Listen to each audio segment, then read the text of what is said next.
പാലക്കാട്ടെ ടൂറിസം സാധ്യതകൾ ചർച്ച ചെയ്ത് പാലക്കാട് പബ്ലിക് ലൈബ്രറി. പാലക്കാടിന്റെ വിനോദസഞ്ചാര സാധ്യതകൾ എന്ന വിഷയത്തിൽ നടന്ന സെമിനാർ മന്ത്രി പി എ മുഹമ്മദ് റിയാസ് ഉദ്ഘാടനം ചെയ്തു.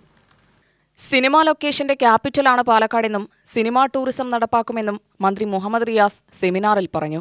ഗ്രാമം, നഗരങ്ങൾ, ചരിത്ര സ്മാരകങ്ങൾ, മഴ, ഗ്രാമീണാഘോഷങ്ങൾ, ആചാരങ്ങൾ എന്നിവയ്ക്കൊപ്പം മനുഷ്യർക്കിടയിലും ജീവികൾക്കിടയിലുമുള്ള പ്രണയവും കരുതലും മാതൃസ്നേഹവും കാത്തിരിപ്പുമെല്ലാം ഉൾക്കൊള്ളുന്ന സഞ്ചാരികളുടെ പറുദീസയാണ് പാലക്കാട്.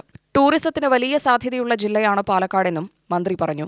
പാലക്കാടിന്റെ വിനോദസഞ്ചാര സാധ്യതകൾ ചർച്ച ചെയ്ത് പാലക്കാട് ജില്ലാ പബ്ലിക് ലൈബ്രറിയാണ് സെമിനാർ സംഘടിപ്പിച്ചത്.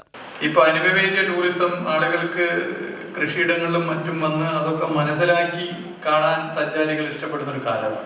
എക്സ്പീരിയൻഷ്യൽ ടൂറിസത്തെയും ഫാം ടൂറിസത്തെയും കൂടി കോർത്തിണക്കിക്കൊണ്ട് നല്ല നിലയിലുള്ള പദ്ധതികൾ നമുക്ക് ഇവിടെ നടപ്പിലാക്കാനാണ്. മലമ്പുഴ ഡാമിനെ ഇനി എങ്ങനെ നമുക്ക് ഡെവലപ്പ് ചെയ്യാൻ പറ്റും എന്നുള്ളതാണ് ആലോചിക്കുന്നത്. ഇപ്പോൾ ഇന്നലെയും മിനിഞ്ഞാന്നൊക്കെ സോഷ്യൽ മീഡിയയിലും പ്രിന്റഡ് മീഡിയയിലും വിഷ്വൽ മീഡിയയിലൊക്കെ നിങ്ങൾ കാണുന്ന വാർത്തയാണ് സീപ്ലെയിൻ കേരളത്തിന് ഒരു അനന്ത സാധ്യതയാണ്, ഒരു സംശയം. കാരണം നമ്മൾ നേരിടുന്ന ഒരു പ്രശ്നം ആക്സസിബിലിറ്റിയാണ്. കേരളത്തിന്റെ വിവിധ ഭാഗങ്ങളിലേക്ക് സഞ്ചരിക്കുവാൻ നമുക്ക് നല്ല വീതിയുള്ള റോഡുകളില്ല, വളരെ കുറവാണ്.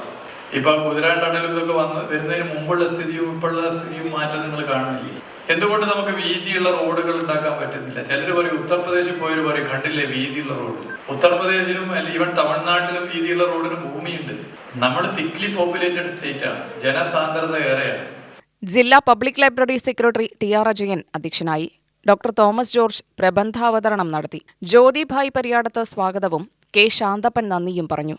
UTV news, Palakkad.